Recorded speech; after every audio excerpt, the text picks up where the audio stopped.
Good evening everyone. So we are posting this video on behalf of Elite School Educating Solutions to outline the basic general strategies to crack reading comprehension for the common entrance test. In this video we are going to talk about the very basic definitions and various strategies that are used to crack and read through the passage effectively and efficiently to save time and to highlight the points that you actually have to read and go through. The basics are covered, as you already know that the verbal ability sections has somewhere around 34 questions as per the current pattern, and out of these 34 questions 50% of your questions are going to be based on reading comprehension passages. So I strongly recommend that you take this section very seriously and to proceed accordingly. Out of these 50% questions, or around 17 to 20 questions as the case might be, 25 to 30% of your overall questions or passages, that is, if you are getting around 4 passages, at least one passage is going to be short, and the remaining 25% out of the medium length are going to be either medium length or very large passages. Medium length passages are supposed to be anything between 500 to 600 words, whereas large passages are supposed to be around 750 to 900 words. Although large passages are quite rare when it comes to common admission tests, but I'd still recommend going through passages of IFT and other examinations such as Z to actually see through that large passages are comparatively easier to go through because they have a lot of content, so you are actually able to retain the details. Moving on, we have a few common myths that are generally associated with the common admission test. The first most common myth is that you really have to be a speed reader in order to crack the reading comprehension session. That is not true at all. CAT is not a speed reading test. Actually, it's not a test of how fast you can read or whether you are able to read through the text or skim through it. CAT doesn't test your speed reading, your ability to read fast. It tests your ability to read effectively and with proper comprehension. So the fact that a lot of people actually send me queries that they are comfortable in reading around 300 to 400 words per minute, which is, as I presume, is quite absurd, because when it comes to actual exam situations, you are not supposed to be reading around 300 to 400 words per minute.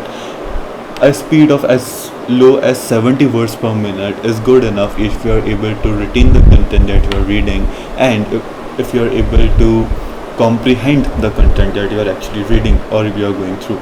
So when it comes to the speed reading test, it's quite absurd to reading comprehension passages as a speed test. The main point behind debunking this myth is that you are not supposed to solve all the reading comprehension passages that appear on your exam. You are not supposed to do that, not at all. The main point behind doing that is that since reading comprehension passages are quite subjective, so it doesn't make sense to be going through all of them, because whenever the element of subjectivity comes into picture, you are actually reducing your own accuracy. While we say that our accuracy of 90% or more is good enough when it comes to verbal ability section or core verbal ability section, when it comes to RCs, I think any verbal ability mentor would agree to this, that anything above an 80 to 85% of your accuracy level is really good, especially when it comes to RCs. So please keep this in mind, that CAT RCs are not a speed reading test, and you are not supposed to go through the material really fast. You have to comprehend the test. A related myth surrounding it is that CAT reading comprehension passages are memory tests. You are not supposed to remember every small detail of the passage.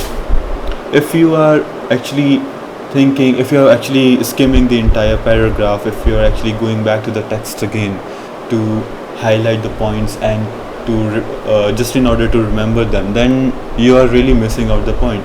You have to read the text and you have to comprehend it. That's it. You are not supposed to memorize the facts. Okay, if I'm giving you an article out of a legal publication, I do not expect you to memorize all the sections that would be mentioned in there, all the acts that would be mentioned in there, and the years that are mentioned in there. You are just supposed to get the central idea, the common theme, the tone that the author is trying to communicate, and you are good enough. You actually can ignore a lot of information that's available in the reading comprehension passages. That brings us to what exactly reading comprehension passages tests us. So the basic test is your ability to infer from the given text or the given passage. If you are able to make connections and if you are able to analyze the data as to what you are exactly trying to connect the dots and to how to connect these dots, you are good to go. If you can see the relationships, as in which all are the conclusions, what are the inferences, what are the facts, what are the conclusions that the author is trying to make, what exactly is the author trying to communicate, what is the tone of the author, what's the central idea that the author is trying to communicate. All these points, if you're able to see these relationships, then you are actually going to get a lot of questions on the relationships. What the most common questions are: what is the conclusion of the passage, what is the main point of the passage. This is correlated with the inference part. If you are able to infer from the data, if I am giving you that a person is 6 feet tall, it doesn't tell you anything about his height, because every measurement has to be relative. A package of 5 lakhs per annum can be very high for someone who is living below poverty line. At the same time, if I'm giving you a pay scale that per capita income is 29 lakhs per annum in this country, and this person was earning 5 lakhs per annum in that country, then it's easy to infer that that person was earning below, very low from the per capita, and that he was actually very poor compared to the national population or the average national population. So these are the basic links that you would be tested on, how you are able to make those inferences and how you are able to make those connections based on the relationships. The third test, as I said before in the inference and relationship part, is your ability to analyze and comprehend the data. That goes without saying that you are actually, and that you would be required to analyze the details mentioned in the reading comprehension passage, and you would be required to understand those details. So we actually have a lot of question types, but if I am going to generalize on the most common question types that appear in the CAT RCs, I can pretty much say that you can expect at least one main idea question, at least one structure questions, at least one question that's based on the details of the paragraph, and at least one question that's based on inferences. The main idea questions can be anything such as what is the central idea or the central theme of the passage, which is the central idea, or which point or which option from the given options most appropriately or best describes author's main point of view. So these all type of questions would be covered under main idea. Anything based on the basic structure of the reading comprehension passage would be covered under structure type questions. Any questions based on specific details, such as any direct link questions, as in which was XYZ reference, can be covered under detail part, and any other question can be basically classified as an inference question. Inference questions are basically a very wide topic, and this actually have a lot of videos that we are going to post in the near future. So inference question can be anything. What is the basic conclusion of the paragraph? What does the author mean by line 2 of paragraph 4? What does any quote mentioned in the paragraph implies? Or any specific inferential or conclusion based questions are covered in inferences. These can be further outlined in 3 more type of questions: basic idea questions, the tone based questions. So idea and tone are covered under main idea, but because main idea and tone questions are so frequent in the reading comprehension passages in CAT, that you must be aware of the various type of tones. What does it mean to be critical? What does it mean to be analytical? What's the difference between being judgmental and being critical? What do you mean by being negative, and how do you determine the difference between being negative and being critical? What is the difference between being analytical and being critical, or being analytical or being descriptive?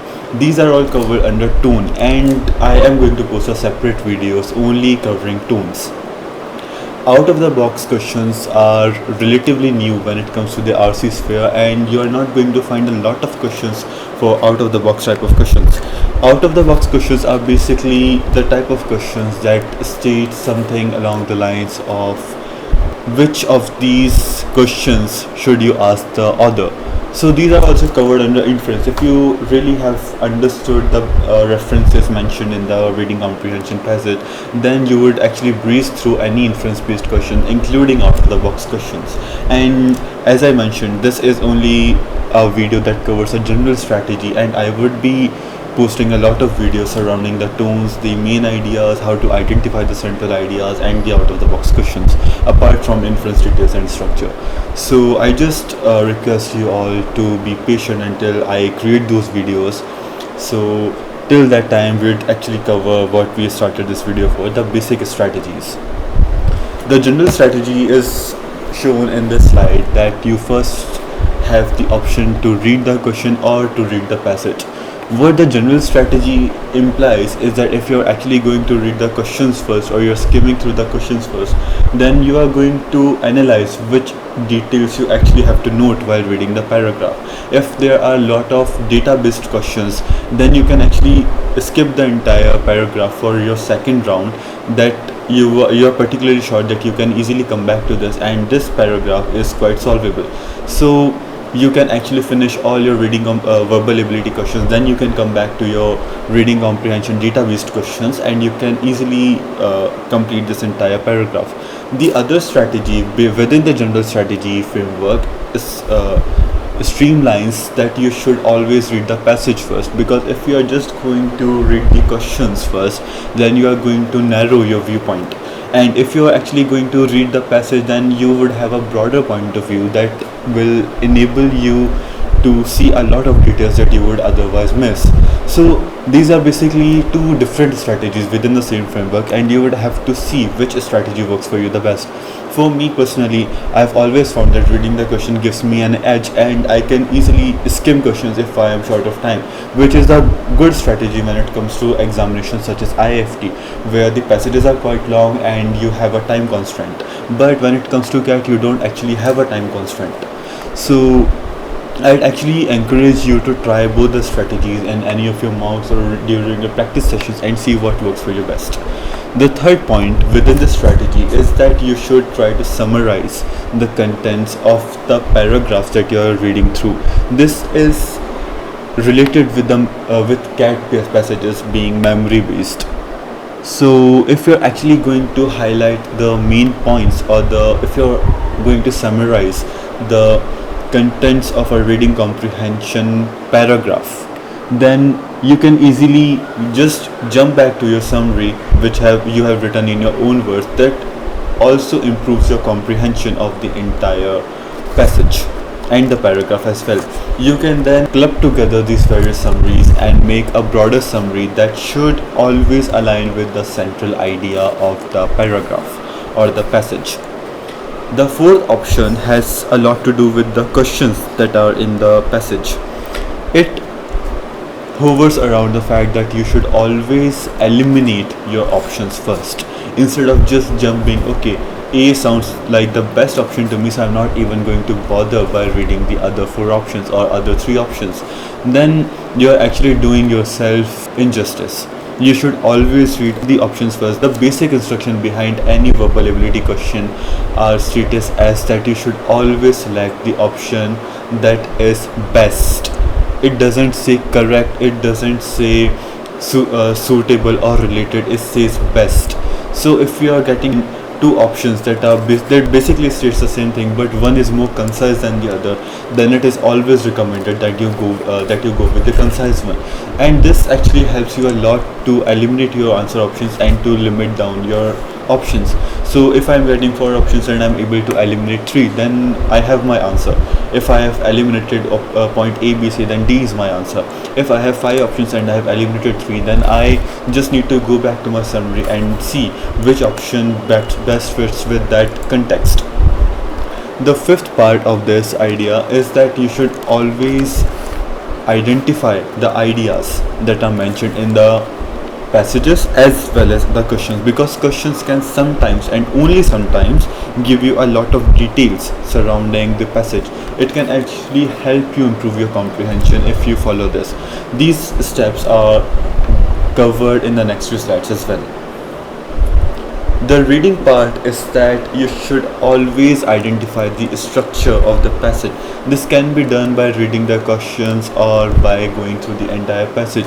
If the passage is based on economics, or if it is data based, or if it is within your comfort zone, or whether you should be attempting that question, is all covered under the structure part. Then you should immerse yourself in the content. Even if you're pretending to do so, then it's going to help you out a lot, because if you're going to pretend that you are actually enjoying the content, if you get article or if you get a passage that's based on Thailand's tax evasion policy of 1970s, then you shouldn't be, okay, I'm from an engineering background, why do I have to read this stuff? You should always be, voila, this is Thailand's tax policy, I've always wanted to read this. And then you should proceed with the material accordingly. This is actually going to help you change your mind frame, change your thinking, your attitude when it comes to the paragraph or the passage, and it's going to help you better analyze and better understand the entire paragraph. So if I talk about myself, I'm not generally comfortable with passages surrounding philosophy, and one reason behind that is because I have read a lot of philosophy.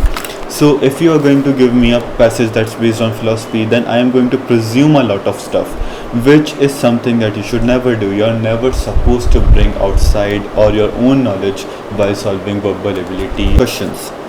So that actually does more harm than good. If I have read a lot of philosophy, then I'm going to connect every single line that's mentioned in the paragraph with a lot of stuff that I've already read. So I am just going to immerse myself in the content that I have never read any philosophy before, and this is my holy grail. Every question that's based out of the paragraph have to be answered based on this information, nothing else. This is everything. I have to forget everything that I have read so far. Not to say that your basic formulas and your strategies, but you actually have to immerse yourself into the content, that yes, you are actually interested in the content.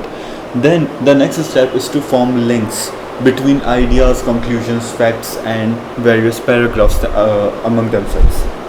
If you are able to form a lot of links within your summaries, within your paragraphs, or the various conclusions or facts that are mentioned in your paragraphs and your passages, then it's going to get your job done a lot easier. So if I have to refer back my summary or the paragraph again, then I would be knowing where I have to go to search for that information, even if I manage to forget that. The fourth point within the reading framework states that you should always try to visualize the content. If you are reading a tax revision policy, as I just gave the example of, then you should imagine what was the scenario in 1970s Thailand. If you have read about Thailand, then you would know that 1970s Thailand wasn't an ideal place to live in. So you have to visualize that, okay, then during that time period, this was supposed to be the tax policy. What are the implications of this tax policy? What was the reasoning behind implementing this tax policy?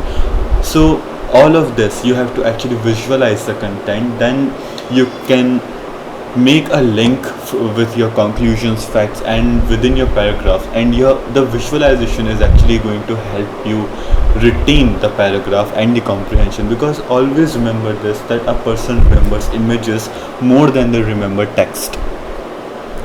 The second part is about the summarization tactic that we are going to use.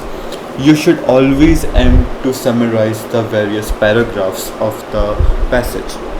You can try making a short note or short summary of all the paragraphs. The summary shouldn't be verbatim or shouldn't basically state everything that's mentioned in the passage or the paragraph, because that's actually going to take a lot of time. And even though I just said that CAT RCs are not a speed reading test, but it doesn't give you the time to write a lot of stuff during the exam frame as well. So always remember that the summary that you are going to make shouldn't be too big, neither should be too short that it doesn't serve the purpose of being a summary. It should contain all the main points that are there in the paragraph or the passage or the short paragraph that you're reading, but it shouldn't be too big that it contains literally all the data that's mentioned in the paragraph. The second part within this framework is to make a summary of the various conclusions that the author is trying to make. So if I am an author and I am suggesting an article regarding gun laws in the United States of America, then I am going to make a lot of inferences and a lot of conclusions. So I am going to write a lot of references of the various school shootings, and then I am going to conclude that this is why guns should be outlawed, or whether a change in the policies or the gun laws is required. So I have to make a summary of these conclusions, and every paragraph or every chain of thought is going to have a conclusion. You cannot just jump from ideas to ideas without concluding that idea first. Always make a note or make a summary of that conclusion. The same goes with ideas as well. Always make summaries of your ideas. Always make a summary. What is the main idea that's discussed in the paragraph, the flow, the conclusion, and the entire paragraph and the entire passage. The next slide discusses the way to identify ideas. You have three types of ideas when it comes to identifying ideas in reading comprehension. The first one, as I just talked about, is about the main idea. Main idea is the central idea or the purpose of communication that I am trying to make by way of writing the article or the passage. The main idea has to be consistent with the entire flow of my passage. This goes with the theme and tone as well. My tone can be descriptive, it can be analytical, and as I just told you in the beginning of this video that I am going to make a separate video covering tones, so I am going to cover all this in that video. But just to make a high level point regarding this, that your tone should be consistent with your main idea. If you are going through an article about usages of smartphones and the tone is negative, that basically suggests that the main idea behind writing the passage is to discourage the usage or to limit the usage of smartphones. The same is covered in ideas of passages as well. Every paragraph may have a different idea, and you have to identify these ideas, make a summary of it, because even one contrasting idea may change the central theme, the central tone of the idea. To give you a high level example of different ideas, let's say, or let's assume that you have an article of usage of nuclear reactors. In the first 4 paragraphs, I am giving you all the details or all the positive factors of using nuclear reactors as an alternative energy source. But in the 5th paragraph, I am writing a lot of negative information or a lot of negative remarks that are discarding all the positive effects that I have mentioned. Then my tone is not going to be positive or critical, it's going to be negative. So, and that changes my main idea as well, that I am actually critical of nuclear reactors. The key here, as it's mentioned in the slide over here, is to identify ideas, link them together, make sense out of them, and then help yourself comprehend the passage. The part of elimination or the process of elimination is the same. You are basically going to get a series of options within your reading comprehension framework, and these are the various type of questions or various type of options that you are going to get within every question. So your ideal answer with should be consistent with the line of reasoning of the passage. They should not be too different or too extreme from what I've already mentioned in the paragraphs or the passage or my central theme. My ideal option should never introduce new information.